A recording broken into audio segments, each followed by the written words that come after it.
Hi guys, welcome back to my channel. It's Angela, and I've thought about, for some reason, I was thinking about earlier about ancestors, and I don't know if I watched the video. I don't know what triggered it, but I've been thinking about ancestors most of the day, and I thought I would go ahead and do a spread of ancestors. And I do have a couple. This is my relative tarot I'm working with tonight. I'm actually working with this all week. It's my newest deck to work with, alongside my vintage wisdom oracle, and I pulled a couple cards from that. And then, as always, I pull out my mystical shaman oracle deck for ancestor work. Also, I haven't done any ancestor work in quite a while, so I thought I would go ahead and give this a try. I found this new thing on Pinterest. So, without further ado, let's get into the cards here. This deck is gilded gold too. Kind of hurts my hands a little bit sometimes, but whatever. The Relative Tarot doesn't really, it has a book, but the book is more designed to find out what your life path is, what your life path number is, what cards correspond with that. And I think, because I've actually had a couple dreams that remind me of the Relative Tarot, of things that happened in the dreams. And I think they were more mediumistic type dreams. So I feel like the Relative Tarot can also help with mediumistic work, and it can help with ancestor work. So that's what we're attempting to do today with this deck and these oracle decks. And I've got them spread out here so I know which ones are which. But I'm using this spread. It is Ancestry Tarot Spread. Just as Ancestry by Emerald Lotus Divination. It's 6 questions. Yeah, 6 questions. So for question 1, it says, how my ancestors play a role in my current life. And I did a quick meditation, pulled the cards, and I did not look at them. So your guess is as good as mine. So for the first card, it is the King of Cups. And this card fell out. I threw it back in, and it fell out again. So I'm like, okay, this clearly is the card to question 1. How my ancestors play a role in my current life. And I got the King of Cups. I don't really resonate with the cups. So that tells me right off the bat, because they are more on the emotional side of things, and I'm not.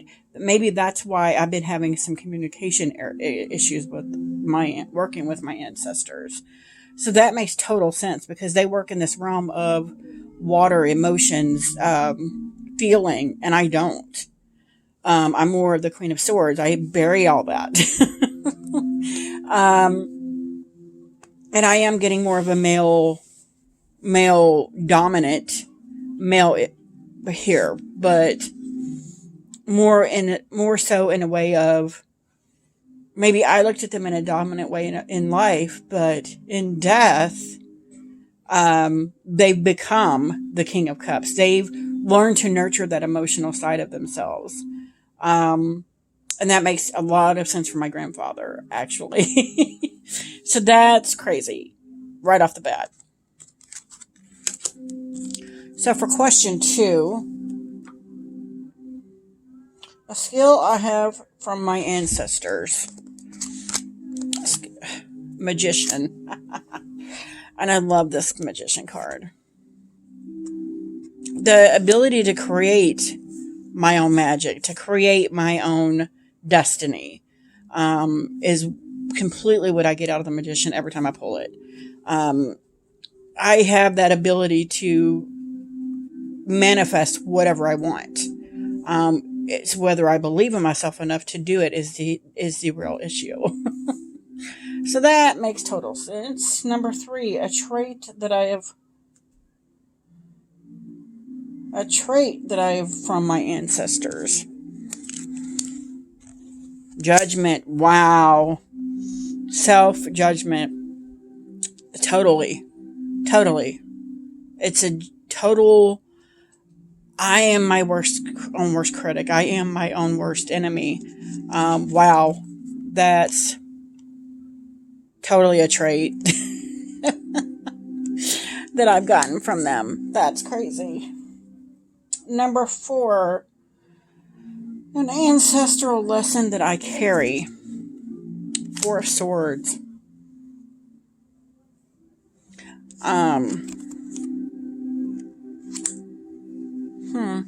It's interesting because this is a kind of a typical RWS version, except for the person.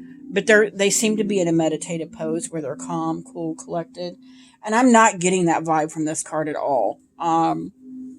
Says an ancestral lesson that I carry is maybe that is the lesson, is learning to be this restful, this peaceful, this meditative person that I'm just not. And it's hard to break those cycles, but at the same time, if it is a karmic lesson I need to learn, it's probably going to pass down until I learn it. So that makes total sense as well, because I see this and I think chaos, because I'm the chaos person trying to become this, and I haven't yet achieved that. So that makes sense also. It's very interesting. So number 5, how I can deepen my connection to my ancestors. The Fool. I feel like I'm being called out because I just did the week ahead spread, and it literally was telling me, like, march to the beat of your own drummer. Who cares if you look like a fool? You make yourself happy. You do you. And this is what I'm getting in this Fool card is like, be the fool. Take on those characteristics of the fool, because who cares who's watching you? As long as you're happy, it doesn't matter. Quite interesting. And then number 6, a message from my ancestors. I got the 3 of Swords.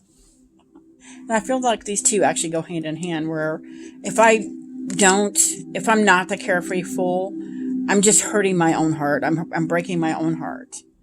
If that makes any sense to you guys. That's crazy. Crazy. And I can't read from the book on these because the book doesn't give you any descriptions on these. It literally gives you information on how to find your life number and all that.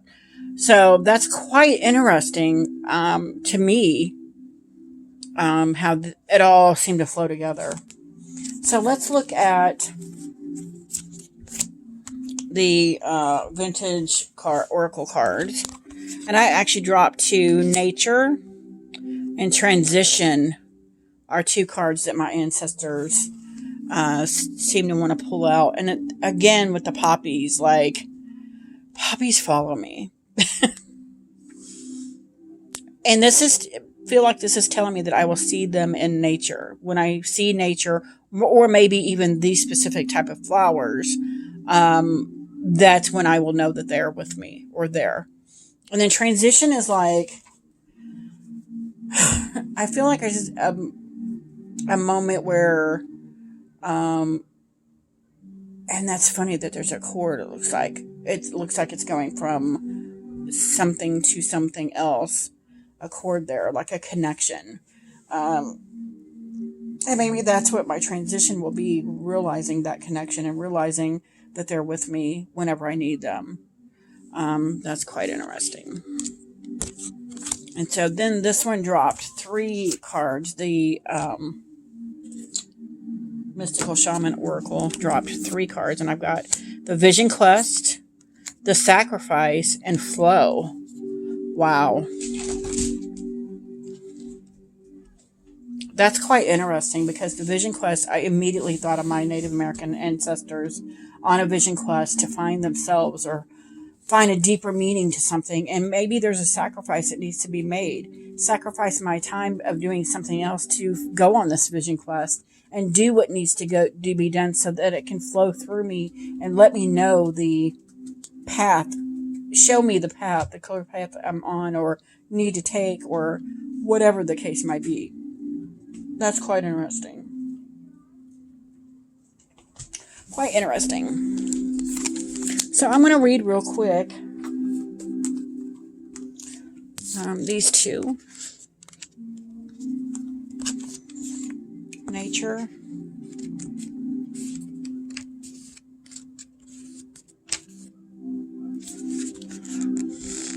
there's a big one. An exotic dancer holds a rapturous pose in wildflowers and seed heads in a faraway field, free from the restriction of worldly cares.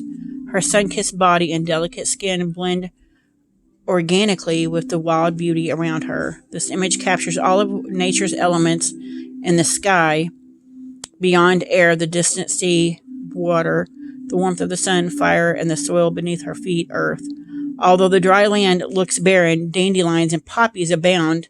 The red poppy is associated with death, remembrance, and renewal. Wow. Red is the color of energy, life force, and the root chakra in the human aura. By nourishment absorbed through the earth, this chakra helps sustain all the other chakras, enabling them to thrive and remain healthy. With the quickening pace of technological culture and urbanization,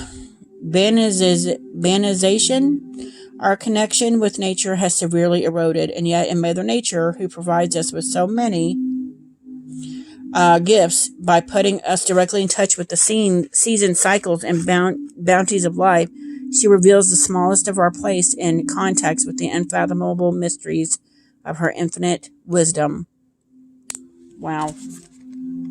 That's crazy. And then this one, transition. I'm not reading all of that. I mean, there's a lot there.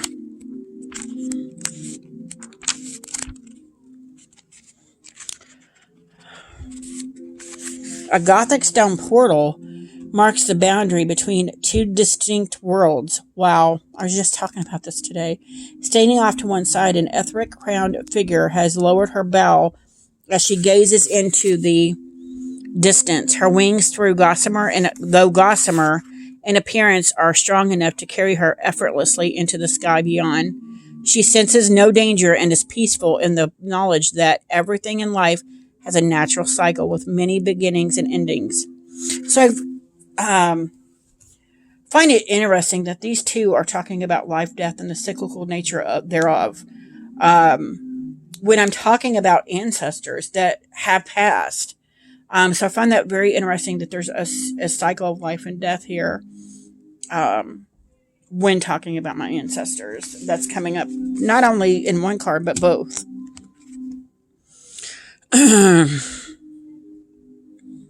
Where'd I go? The presence of this card, clusters of roses and forget-me-not, symbols of enduring love, hope, and remembrance, or again, remembrance, surround the scene. The presence of this card indicates change and a transition between two chapters of life, inevitable endings and new beginnings, and the integration of a more expanded cycle involved letting go of the past to make way for new growth and transformation. Wow. I just keep getting the whole let go. That's quite interesting. And then just a quickie, the Vision Quest description here. Number is that? 60. I think that's the last card in the deck. Nope. In the Vision Quest, you face your fear, embrace your mortality, and then meet face to face with spirit. When we feel stagnant, a Vision Quest brings our lives into perspective. We realize our flaws, our potential, and the opportunities life is now offering us. We remain on a Vision Quest until we find the key to open a new door or write a new chapter in our lives. And again, it's talking about new chapters, a newness coming forth. Wow. And then the Sacrifice, 44.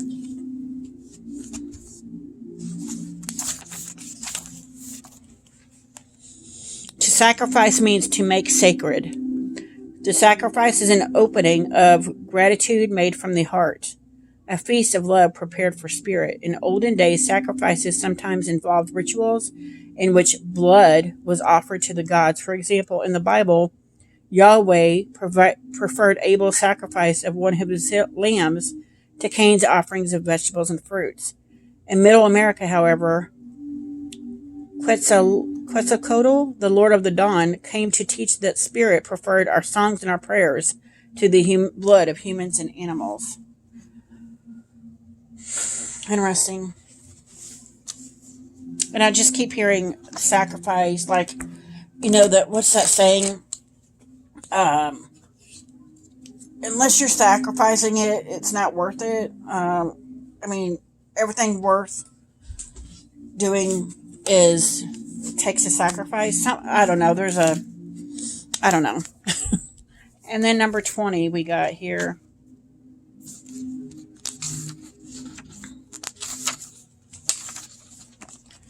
Essence.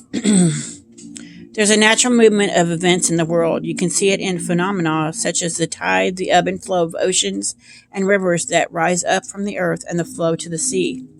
The symbol of flow represents the effortless and natural movement toward a certain destination.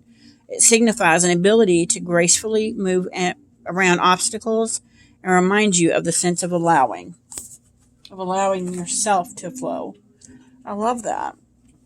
So that is my spread I wanted to show you guys and get through.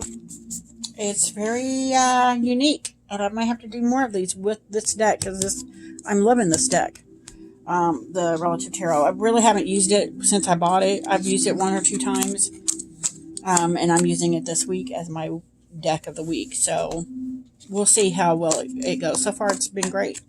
Anyway, if you guys have any questions, comments, concerns, don't hesitate to comment below. If you like this video, give me a thumbs up. If you want to see more, please subscribe. And don't forget to hit that notification button so you're alerted to any future videos. And you guys have a good night. Bye.